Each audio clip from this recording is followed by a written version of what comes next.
अस्सलाम वालेकुम students. Class 10th के लिए बायोलॉजी में हमने खुदा के फजल करम से जो यूनिट था coordination in plants and animals के, तो वो कंप्लीट हमने किया। जो लास्ट वाला टॉपिक उसमें हार्मोन्स था वो हमने कंप्लीट किया, उसी के साथ वो चैप्टर भी कंप्लीट हो गया। तो अब हम नेक्स्ट चैप्टर की तरफ बढ़ेंगे बायोलॉजी के लिए, जिसका नाम है how do organisms reproduce. Chapter number 13 है ये। How do organisms reproduce, organisms कैसे रिप्रोड्यूस करते हैं, अपनी नस्ल को कैसे आगे बढ़ाते हैं, इसको हम पढ़ेंगे आज। इसमें सबसे पहले हम नज़र डालेंगे जो टॉपिक है इसमें रिप्रोडक्शन का इंट्रोडक्शन हम आज देंगे। तो इंट्रोडक्शन टू रिप्रोडक्शन, सबसे पहले हमें एक छोटी मोटी डिफिनीशन होनी चाहिए हमारे पास। रिप्रोडक्शन क्या होता है? रिप्रोडक्शन का सिंपल वर्ड्स में जो माने है वो है एग्जैक्ट कॉपीज़ अपने बनाना, या आइडेंटिकल, या अपने लाइक यानी कि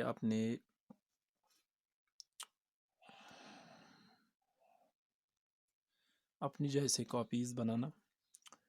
तो पहले हम डिफिनीशन लिखेंगे रिप्रोडक्शन की।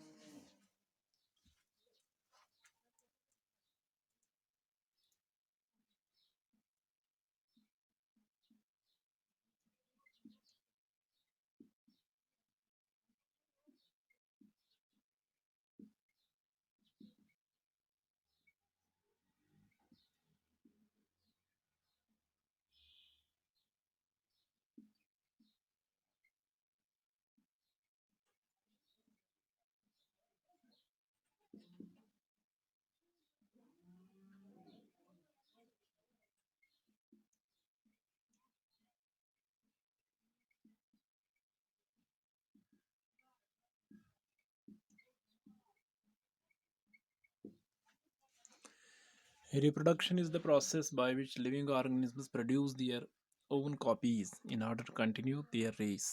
यानी कि रिप्रोडक्शन एक ऐसा अमल है जिसमें एक लिविंग ऑर्गेनिजम्स का ही ये कैरेक्टरिस्टिक है रिप्रोडक्शन। रिप्रोडक्शन एक ऐसा प्रोसेस है, एक ऐसा अमल है जिसमें एक ऑर्गेनिज्म अपने जैसी कॉपीज़ बनाता है, produce their own copies in order to continue their race. अपनी नस्ल को आगे बढ़ाने के लिए एक ऑर्गेनिज्म अपने जैसे ही कॉपीज़ बनाता है। रिप्रोडक्शन प्रोसेस अक्सर यथ मज ऑर्गेनिज्म पानस ही बेय नस्ल बनावन, बेय कॉपीज़ बनावन, पानस ही बेय बनावन, पानस ही बेय ऑर्गेनिजम्स, ताकि अपनी नस्ल को वो आगे बढ़ा सके। यम ऑर्गेनिजम्स हेकन पानी नस्ल ब्रोट कुन पकन। ये कॉपीज़ जो ऑर्गेनिजम्स बनाते हैं, they are alike to them, यानी कि इन कॉपीज़ इन ऑर्गेनिजम्स बनावन, जो ये कापियाँ ऑर्गेनिज्म बनाते हैं ये इन ऑर्गेनिजम्स के जैसे ही होते हैं। फॉर एग्ज़ाम्पल, एक कुत्ता है, रिप्रोडक्शन के थ्रू कुत्ते से कुत्ते का ही बच्चा जन्म लेगा, एक बिल्ली से बिल्ली का ही बच्चा जन्म लेगा, इंसानों से इंसानों के बच्चे ही जन्म लेते हैं, एक मक्खी से मक्खी का ही बच्चा जन्म लेता है, मुर्गे से मुर्गे का ही बच्चा जन्म लेता है। इसी तरीके से सारे जो प्लांट्स हैं या एनिमल्स हैं, रिप्रोडक्शन के थ्रू ये अपने ही किस्म के ऑर्गेनिजम्स बनाते हैं, प्रोड्यूस देयर ओन कॉपीज़, अपने ही किस्म के या अपने ही काइंड के जो ऑर्गेनिजम्स हैं रिप्रोडक्शन के ज़रिए बनते हैं। अब यहाँ पर सवाल पैदा होता है कि क्यों रिप्रोडक्शन की ज़रूरत पड़ती है एक ऑर्गेनिज्म को, why there is the need of reproduction for organisms. तो इस पर हम बात अब करेंगे, नीड फॉर रिप्रोडक्शन। तो रिप्रोडक्शन की ज़रूरत क्यों पड़ती है एक ऑर्गेनिज्म को, मैं आपको बताऊंगा कि जो भी लिविंग ऑर्गेनिजम्स इस दुनिया में हैं, उस दुनिया में जो ज़ात एक ना एक दिन उसको मरना है। यानी कि लिविंग ऑर्गेनिजम्स और मॉर्टल मीन्स कि वो मरते हैं। लिविंग ऑर्गेनिजम्स जो होते हैं वो मरते हैं, लिहाजा अपनी रेस को कंटिन्यू करने के लिए ये नए नए बच्चे इनसे जन्म लेते हैं, ताकि वो ये आगे इनकी रेस बढ़ाएं, और पुराने जो इंडिविजुअल्स होते हैं वो मर जाते हैं एक ना एक दिन। यम ऑर्गेनिजम्स वंस सत बुढ़ गसन तम पता अक नत साथ मरन, और जो उनके बच्चे होते हैं वही रेस को कंटिन्यू करते हैं। यानी कि organisms reproduce in order to continue their race because living organisms are mortal. हम यहाँ पर ऐसे लिखेंगे,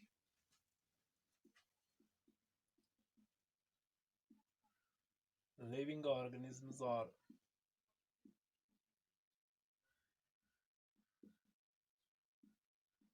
mortal. mortal का माने फानी या जो मर जाते हैं वो उनको mortal बोलेंगे. So living organisms are mortal, hence they reproduce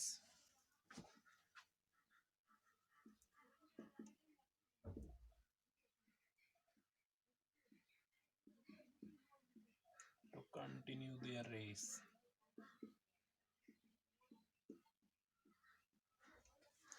living organisms और मॉर्टल. लिविंग ऑर्गेनिज्म्स जो होते हैं ये मरने वाले होते हैं, ये एक न एक दिन मरते हैं. तो अपनी रेस को कंटिन्यू करने के लिए ये लिविंग ऑर्गेनिज्म्स जो हैं रिप्रोड्यूस करते हैं. लिविंग ऑर्गेनिज्म छ अमे बच्चे सेवन तिकाज यमन छ पता अकन अक लटि अक साथ मरुन, लिहाजा यहज रेस ब्रोट पकन खतर, यहज ज़ात ब्रोट पकन खतर दे रिप्रोड्यूस. जैसे इंसान अपनी ज़ात आगे बढ़ाने के लिए इनसे बच्चे पैदा होते हैं, एक कुत्ता अपनी रेस को आगे चलाने के लिए बच्चे पैदा करता है. एक प्लांट अगर होगा, एप्पल ट्री है, अपनी रेस को आगे बढ़ाने के लिए इससे सीड्स निकलते हैं रिप्रोडक्शन के थ्रू और इससे छोटे प्लांट्स आगे पैदा होते हैं. So living organisms reproduce because they are mortal so that they can continue their race. तो रिप्रोडक्शन को के कंसेप्ट को आगे लेते हुए यहाँ पर हम एक बात करेंगे, एक बात की तरफ मैं आपकी तवज्जो चाहूँगा. अगर हम एक सेल को देखेंगे, हमने पहले ही पढ़ा है एक सेल जो होता है उस सेल के साइटोप्लाज्म के बीच में एक न्यूक्लियस होता है. न्यूक्लियस में अगर आपको याद होगा, हमने लास्ट ईयर पढ़ा था कि न्यूक्लियस में छोटे छोटे जो होते हैं फाइबर लाइक, छोटे छोटे स्ट्रिंग लाइक, लकड़ी में वाल ही हेयर लाइक चीज़ें होती हैं इसमें, जिनको हम क्रोमोसोम्स बोलते हैं.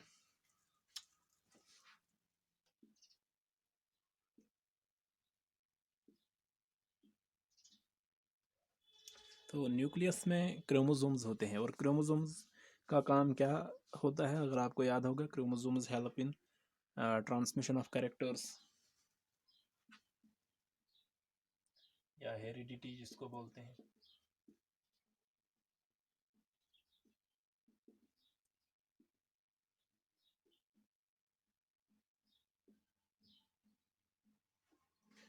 क्रोमोसोम्स मदद करते हैं ट्रांसमिशन ऑफ कैरेक्टर्स में. यानी कि ट्रांसमिशन ऑफ कैरेक्टर्स का मतलब या हेरिडिटी का मतलब क्या है कि जो पेरेंट्स होते हैं, जन पेरेंट्स उनसे ऑफस्प्रिंग्स मतलब बच्चों की तरफ कुछ खास कैरेक्टर्स. फॉर एग्जांपल मैं आपको बताऊंगा कि अगर कोई इंसान या कोई शख्स लंबा है, ज़्यूट का शख्स, उसके बच्चे भी फॉर एग्जांपल अब लंबे हैं. यानी कि टॉल होना एक कैरेक्टर है, ज़्यूट आसन कैरेक्टर.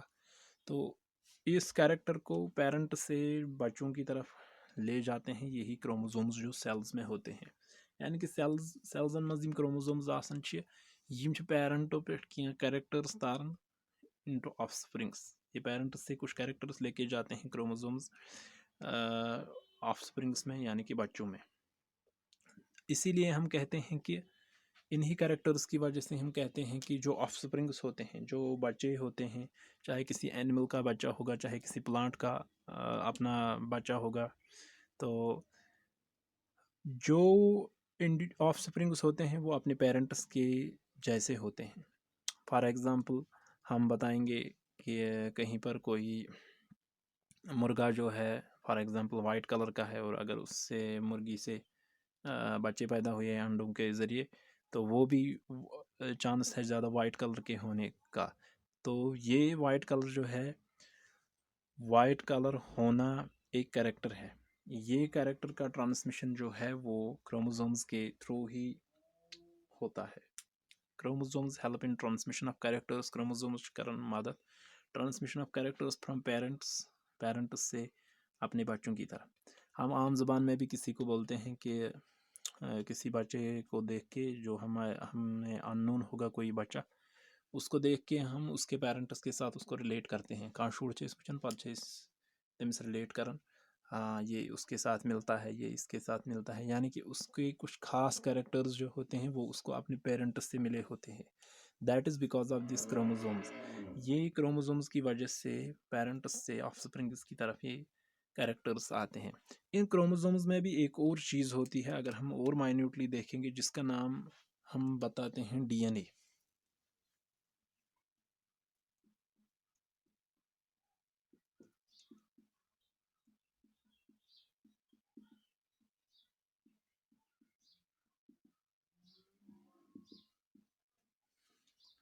डीएनए यानी कि डीऑक्सराइबो न्यूक्लिक एसिड। डीएनए इसका एब्रिवेशन है, डीऑक्सराइबो न्यूक्लिक एसिड का।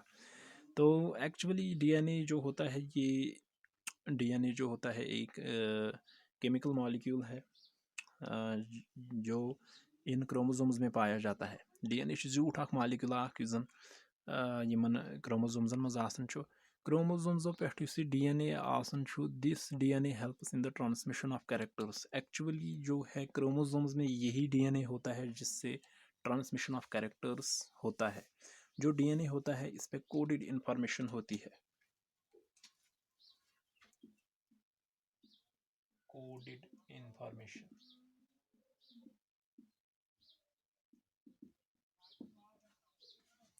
जैसे आपको पता होगा कोई बार कोड होता है या कोई क्यूआर कोड जिसको हम स्कैन करके इससे इंफॉर्मेशन निकालते हैं, उसी तरीके से क्रोमोसोम्स में जो डीएनए होता है उसमें कोडेड इंफॉर्मेशन होती है।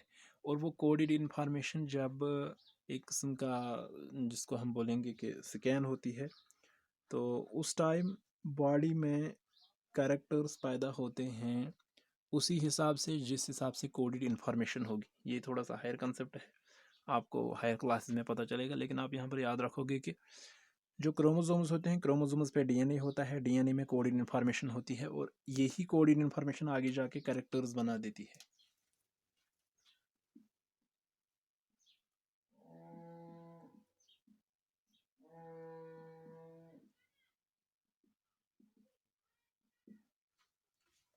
एमी कोडेड इन्फॉर्मेशन, इसी कोडेड इन्फॉर्मेशन से कैरेक्टर्स पैदा होते हैं एक लिविंग ऑर्गेनिज्म में by the production of proteins.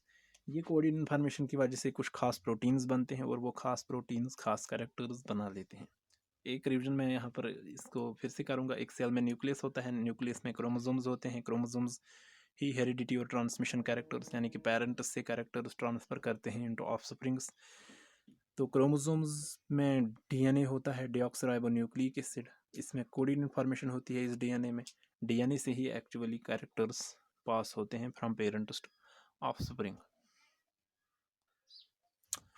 तो डीएनए अब हम याद रखेंगे, डीएनए एक मेन चीज़ है जिससे पेरेंट से ऑफस्प्रिंग की तरफ कैरेक्टर्स ट्रांसफ़र होते हैं, यानी कि डीएनए का एक बहुत अहम रोल है इन रिप्रोडक्शन। तो अब एक और चीज़ की तरफ हम बोर्ड की तरफ ध्यान रखेंगे। अब यहाँ पर देखेंगे हम, फॉर एग्जांपल मैंने एक सेल ली, इस सेल से क्या होता है, ये सेल रिप्रोड्यूस करता है, यानी कि ये एक सेल से दो सेल बनते हैं। यहाँ पर एक सेल से सेल बन इन प्रोसेस, लेकिन इस प्रोसेस के होते हुए पहले न्यूक्लियस डिवाइड होता है, गोडन न्यूक्लियस डिवाइड गसन, उसके बाद ये सेल का जो साइटोप्लाज्म और प्लाज्मा मेम्ब्रेन अलग अलग हो जाता है और एक सेल से दो सेल्स बन जाते हैं। इस प्रोसेस में क्या होता है, एक सेल से दो सेल बनने में मैंने ये भी बताया आपको कि पहले न्यूक्लियस डिवाइड होता है, यानी कि न्यूक्लियस में जो क्रोमोसोम्स होंगे पहले वो डिवाइड होंगे और उसके बाद क्रोमोसोम्स के डिवीजन का मतलब है कि डीएनए का भी डिवीजन होगा। हालांकि यहाँ पर एक चीज़ मैं आपको बताऊंगा, जब एक सेल डिवाइड करता है इस तरीके से, तो पहले उस सेल का जो क्रोमोसोम्स हैं वो डबल हो जाते हैं, क्योंकि अब दो सेल्स बनने हैं। तो सेल सेल बनने लिहाजा क्रोमोसोम्स गोड खास नंबर ऑफ क्रोमोसोम्स प्रेथ कुन सेल मज प्रेथ कुन इंडिविजुअलस मज गोड तिमन सेल क्रोमोसोम्स गसन डबल, यानी कि इस सेल में डीएनए का भी डबल होता होगा, because DNA is present in chromosomes. जब क्रोमोसोम्स डबल होंगे तो डीएनए को भी पहले अपने आप को कॉपी बनानी है। तो यहाँ पर क्या होता है,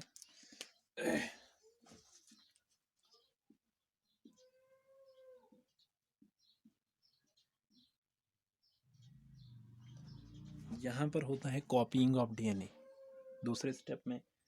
क्योंकि न्यूक्लियस, एक न्यूक्लियस को दो न्यूक्लियस बनते हैं, इसी तरीके से डीएनए को भी डबल होना होगा। यानी कि कॉपिंग ऑफ डीएनए होता है पहले स्टेप में। उसके बाद यहाँ पर अलग अलग ये निकलता है, क्रोमोसोम्स यानी कि न्यूक्लियस अलग अलग हो जाता है और सेल्स अलग अलग हो जाते हैं। और कॉपिंग ऑफ डीएनए जो है ये एक केमिकल प्रोसेस है।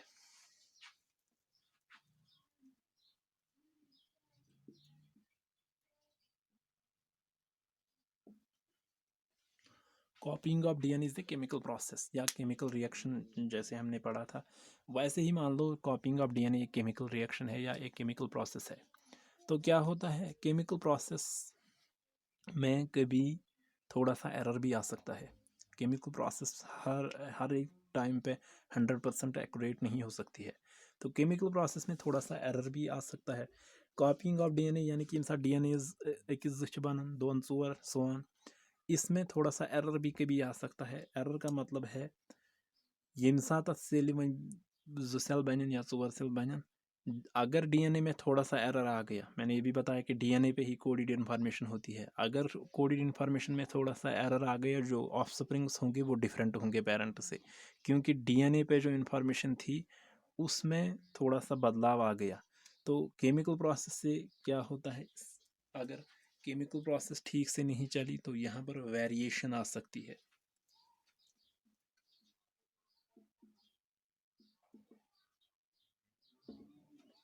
तो हम एक नतीजे पे पहुँचे कि कॉपिंग of DNA can cause variation. एक ऑर्गेनिज्म में वेरिएशन आ सकती है जब, यानी कि एक ऑर्गेनिज्म जब रिप्रोड्यूस करेगा उसके ऑफस्प्रिंग्स और उस ऑर्गेनिज्म में थोड़ा सा वेरिएशन भी आ सकता है because of कॉपिंग of DNA. कॉपिंग of DNA के होते हुए इस ऑर्गेनिज्म में वेरिएशन भी आ सकती है। तो जो ये वेरिएशन अब आ गई ऑर्गेनिज्म में, हम कुछ एग्जांपल्स के साथ बताएंगे। फॉर एग्जांपल मैं यहाँ पर लूँगा, फॉर एग्जांपल मैं एक एग्जांपल के तौर पे एक बैक्टीरिया ले रहा हूँ जो पानी में रहता है। आपस में बैक्टीरिया आख रोजन अब ये रिप्रोड्यूस कर रहा है, वंशी रिप्रोड्यूस करते करते इसके ऑफस्प्रिंग्स में वेरिएशन आ गई। यम साथ में रिप्रोड्यूस कर ऑफस्प्रिंग्स में जाए थोड़ा बदलाव। कैसा बदलाव, फॉर एग्जांपल मैं बताऊंगा आपको।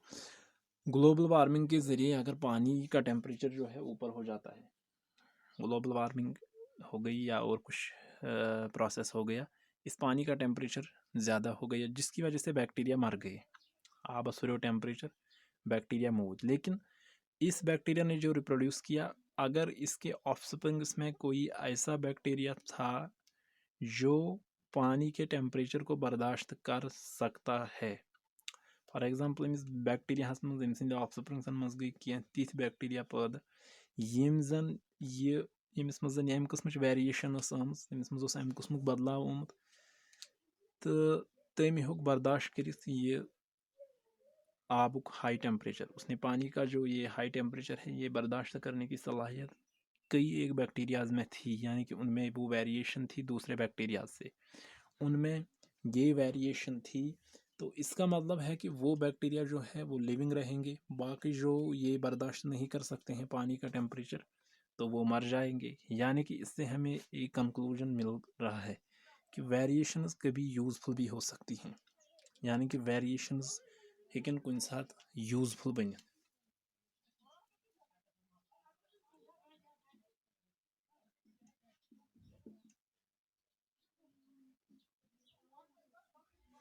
यूज़फुल वेरिएशंस कुछ साथ हेकन वेरिएशंस यूज़फुल। एक और एग्जांपल मैं दूंगा आपको।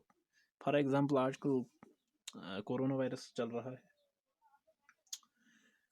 मैं एग्जांपल दूंगा किसी इलाके में। एग्जांपल के तौर पर हम बताएंगे कुछ लोग ऐसे हैं जिनमें वेरिएशन है दूसरी पॉपुलेशन से, बाकी पॉपुलेशन निश्चित अलग, और उनमें क्या है, they have resistance for corona virus. For example तिमन रेजिस्टेंस कोरोना वायरस खतर, तो नतीजे के तौर पर क्या होगा, they can survive this disease, तिम हेकन सर्वाइव कर मीन्स उस टाइम उनके लिए यूज़फुल वेरिएशन होगी। तो मेरे इस डिस्कशन का मतलब ये है कि जब एक ऑर्गेनिज्म रिप्रोड्यूस करता है, रिप्रोडक्शन से उसमें वेरिएशंस आ सकती हैं। रिप्रोडक्शन से हेकन तम सदन ऑफस्प्रिंग्सन मज वेरिएशन दित, रिप्रोडक्शन से उसके ऑफस्प्रिंग्स में वेरिएशन आ सकती हैं। And variations can be useful, variations हेकन कुछ साथ useful that are beneficial for a population और ए स्पीशीज़। तो तम चीज़ पत अकिस पॉपुलेशन या स्पीशीज़ खतर बेनिफिशियल यानी कि फ़ायदेमंद। तो ये एक डिस्कशन हमने किया इस पे रिप्रोडक्शन पे। मैं आपको इसकी समरी एक बोर्ड पे लिखाऊंगा अभी, तो आप उसकी तरफ ध्यान रखो और उसको रिवाइज करो। तो बच्चों ये एक समरी है जो हमने आज के लेक्चर में पढ़ा। फिर से रिवाइज करेंगे। Reproduction means producing of copies by living organisms. Living organisms अपनी कॉपीज़ बनाते हैं, इस अमल को हम रिप्रोडक्शन कहते हैं। Organisms reproduce to continue their race as they are mortal. Organisms क्यों रिप्रोडक्शन कहते हैं? ताकि अपनी नस्ल को आगे बढ़ाएं, और इस अपनी नस्ल को आगे बढ़ाते वो इसलिए हैं क्योंकि वो मॉर्टल हैं, वो उनको एक ना एक दिन मरना है, लिहाजा ये रिप्रोडक्शन के ज़रिए ही अपनी रेस को आगे बढ़ाते हैं। DNA contains coded information. DNA cell के न्यूक्लियस के क्रोमोसोम्स में होता है। इसमें कोडेड इन्फॉर्मेशन होता है फॉर कैरेक्टर्स। पेरेंट से बच्चों की तरफ जो कैरेक्टर्स ट्रांसफ़र होते हैं ये डीएनए में कोड होते हैं। During reproduction DNA copies itself. Reproduction के टाइम पे डीएनए की कॉपीज़ बन जाती हैं। ये छ पानस बनावन कॉपीज़ अकिस ज़ दोन ज़ोर सोन। Reproduction leads in variations. Reproduction से वेरिएशंस पैदा होती हैं। That may be helpful. Variations helpful भी हो सकती हैं, नुकसानदेह भी हो सकती हैं टू एन ऑर्गेनिज्म।